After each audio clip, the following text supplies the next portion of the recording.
trap was now permanent, global, and unlimited. But it needed an enforcement mechanism. 4.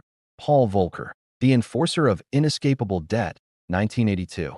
By the 1970s, the debt trap built by the three architects was functioning perfectly in the developed world. But there was one loose end: developing nations. Countries like Mexico, Brazil, and Argentina had borrowed billions from Western banks for infrastructure projects. Then came inflation. Enter Paul Volcker, chairman of the Federal Reserve.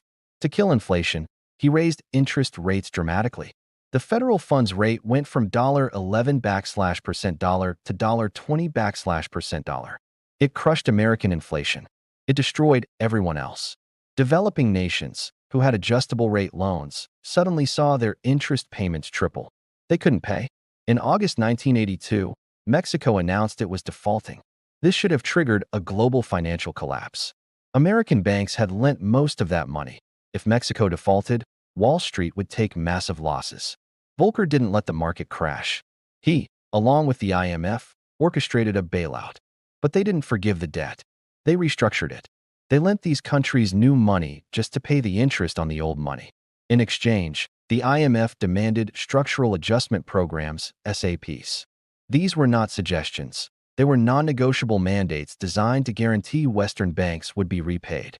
The three key pillars of the SAPs were austerity, massively cut government spending on social programs, healthcare, and education. Privatization, forced the sale of state-owned assets, telecoms, electricity, oil companies, to foreign corporations at fire sale prices. Trade liberalization, eliminate tariffs, and open the national economy to cheap foreign imports, often destroying domestic industries. Essentially, they dismantled the economic sovereignty of these nations. This was the Volcker innovation, the debt prison.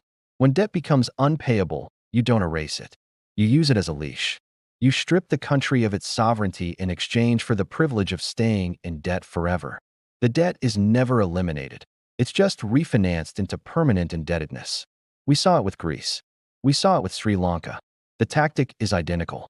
The national wealth is sold off to service the perpetual debt, ensuring the global financial elite always gets its payment.